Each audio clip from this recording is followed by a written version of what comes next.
নমস্কাৰ মৰমৰ ছাত্ৰ ছাত্ৰীসকল, আজি মই তোমালোকক পূৰ্ণবৰ্গ সংখ্যাৰ বৰ্গমূল নিৰ্ণয় কৰা নিয়ম চাবা। প্ৰথম মই এইখিনি কথা বুজাই দিওঁ। চাবা, যদি পূৰ্ণবৰ্গ সংখ্যাটোৰ একক স্থানত 1 থাকে তেতিয়া বৰ্গমূলত হয়তো 1 নাইবা 9 থাকিব। তেনেকৈ পূৰ্ণবৰ্গ সংখ্যাটোৰ একক স্থানত যদি 4 থাকে তেতিয়া বৰ্গমূলত 2 নাইবা 8 থাকিব। তেনেকৈ চাবা, পূৰ্ণবৰ্গ সংখ্যাটোৰ একক স্থানত যদি 6 থাকে তেতিয়া বৰ্গমূলত 4 নাইবা 6 থাকিব। তেনেকৈ চাবা, পূৰ্ণবৰ্গ সংখ্যাটোৰ একক স্থানত 9 থাকিলে বৰ্গমূলত 3 নাইবা 7 থাকিব। চোৱা, এতিয়া মই বুজাই দিছোঁ এইখিনি কথা। চোৱা, 1ক বৰ্গ কৰিলে তুমি 1 পাবা, 9ক বৰ্গ কৰা তেতিয়া পাবা 81।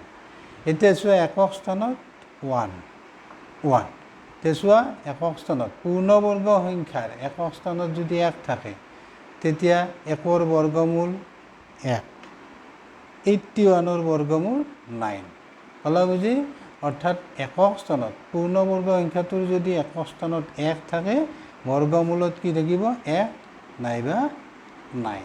তেনেকৈ চোৱা, এইবাৰ পূৰ্ণবৰ্গ সংখ্যাটোৰ একক স্থানত 4 যদি থাকে তেতিয়া বৰ্গমূলত 2 নাইবা 8 থাকিব। চোৱা, 2ক স্কুৱেৰ কৰা 4 পাবা, 8ক স্কুৱেৰ কৰিলে 64 পাবা। এতিয়া 64ৰ বৰ্গমূল 8, 4ৰ বৰ্গমূল কি পাবা? 2।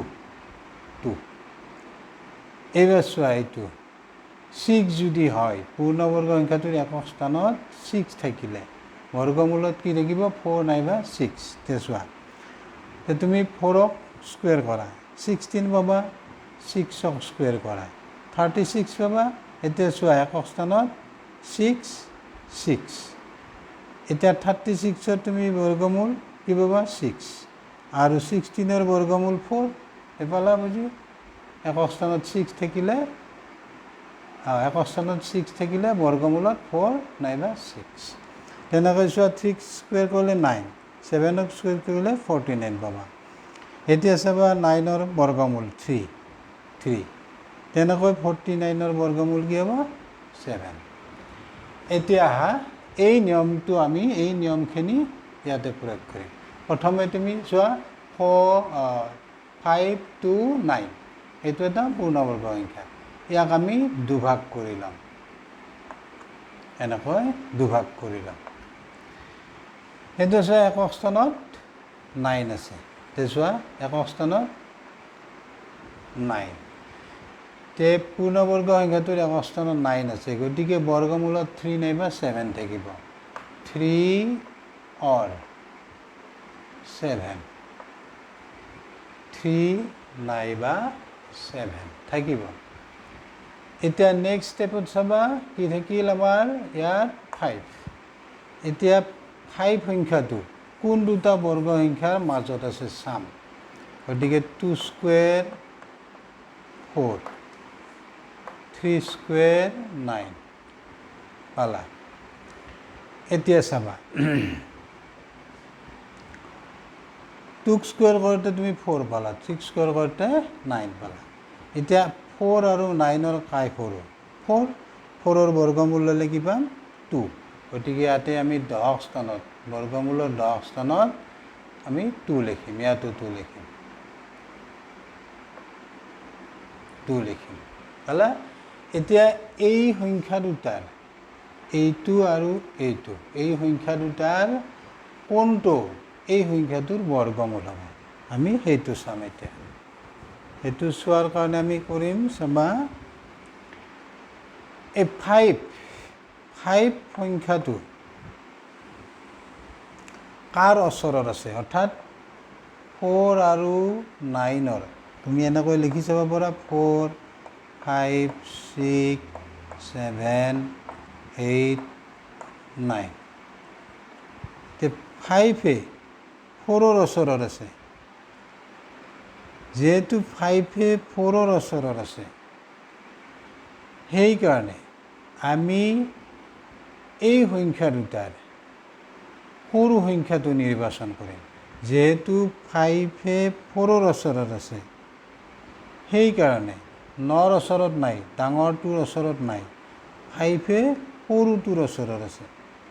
সেইকাৰণে আমি কি কৰিম, এই সংখ্যা দুটাৰ সৰুটো আমি নিৰ্বাচন কৰিম ইয়াৰ বৰ্গমূল হিচাপে। এতিয়া আমি লিখিম এই সংখ্যাটোৰ বৰ্গমূল, এই সংখ্যাটো এতেকে 5 2 9, ইয়াৰ বৰ্গমূল হ'ব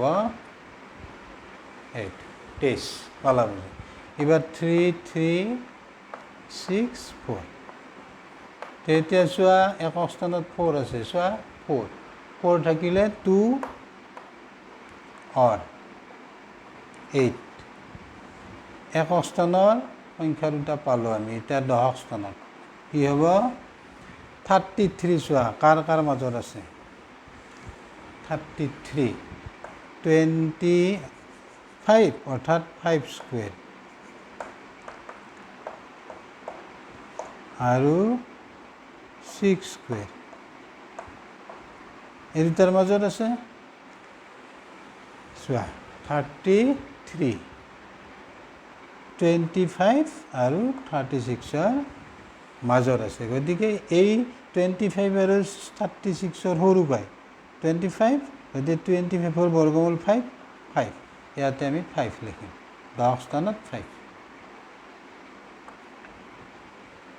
এতিয়া 33 এই নাম্বাৰ দুটাৰ 25 আৰু 36 এই নাম্বাৰ দুটাৰ কাৰ ওচৰত আছে, 36-ৰ ওচৰত আছে 33। সেইকাৰণে এই 33 যেহেতু 36-ৰ ওচৰত আছে, গতিকে 36-ৰ বৰ্গমূল, 36-ৰ বৰ্গমূল ল'লে আমি কি পাম, 36-ৰ আমি বৰ্গমূল ল'লে 6 পাম। অৰ্থাৎ চাবা 33 এই নাম্বাৰটো যেহেতু ডাঙৰ সংখ্যাটোৰ ওচৰত আছে, 25 আৰু 36 এই নাম্বাৰ দুটাৰ ডাঙৰ সংখ্যাটোৰ ওচৰত আছে 33, সেইকাৰণে আমি ডাঙৰটো নিৰ্বাচন কৰিম। তে ইয়াতে লিখিম 33 6 4, ইয়াৰ বৰ্গমূল হ'ব 58। ইয়াতে শেষ কৰিলোঁ। বুজি পালা নিশ্চয়। Thank you, bye by.